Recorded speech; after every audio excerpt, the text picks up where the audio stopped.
বন্ধুসকল, আমাৰ গোটেই পৃথিৱীখন ডিজিটেল হৈ পৰিল। আজিকালি যদি আপোনাৰ টেলেণ্ট আছে তেতিয়াহ'লে বেলেগ কাৰোবাৰ ওচৰলৈ যাবলৈ দৰকাৰ নাই। আজিৰ এই ভিৰ্চুৱেল পৃথিৱীত যদি আপোনাৰ ওচৰত টেলেণ্ট আছে তেন্তে মানুহ নিজে আপোনাৰ ওচৰত আহিব।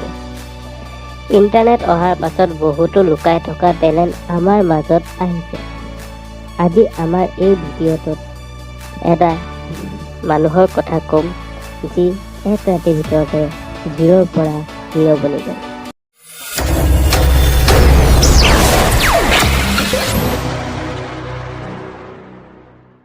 সেইজন হৈছে জমেট' বয় চনু।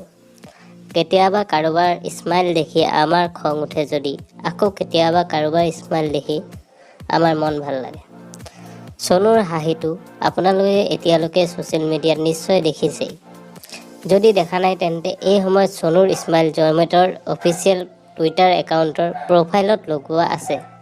চনুৰ ইন'চেণ্ট চেহেৰা আৰু তাৰ স্মাইল চাই মানুহ তাৰ দিৱানা হৈ পৰিছে। আচলতে চনুৰ ভিডিঅ' ছ'চিয়েল মিডিয়াত বহুত ভাইৰেল হৈ আছে। সকলোতকৈ আগত চনুৰ ভিডিঅ' @ডেনিছ আনচাৰী 81 টিকটকত শ্বেয়াৰ কৰিছিল। তাৰপিছত ছ'চিয়েল মিডিয়াত ভাইৰেল হ'ব ধৰিলে। লেজৰ কভাৰতো চনুৰ স্মাইল লগোৱা হৈছে।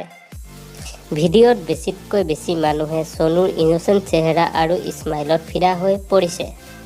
ভিডিঅ'ত যেতিয়া চনুক সোধা হৈছিল যে আপুনি ইনকাম কিমান কৰে, তেতিয়া চনুৱে কৈছিল, ডেইলি 12 ঘণ্টা কাম কৰোঁ, 350 টকা পাওঁ আৰু ইয়াত ইনচেণ্টিভো যোগ আছে।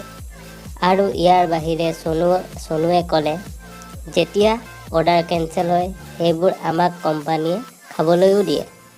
টুইটাৰত চনুৰ স্মাইলক আটাইতকৈ মৰম লগা স্মাইল বুলি কৈছে। আৰু আনহাতে কিছুমান ইউজাৰ্ছে গোটেই ৰাইডাৰবোৰৰ চেলাৰী বঢ়াবৰ বাবে দাবী কৰিছে। বন্ধু-বান্ধৱীসকল, আজিলৈ ইমানেই। ধন্যবাদ। যদিহে ভিডিঅ'টো ভাল লাগিছে তেন্তে লাইক কৰক, শ্বেয়াৰ কৰক আৰু ছাবস্ক্ৰাইব কৰক। আগলৈ এনেকুৱা ভিডিঅ' পাই থাকিবৰ কাৰণে ওচৰত থকা সেই ঘণ্টা বটনটো দবাবলৈ নাপাহৰিব। ধন্যবাদ।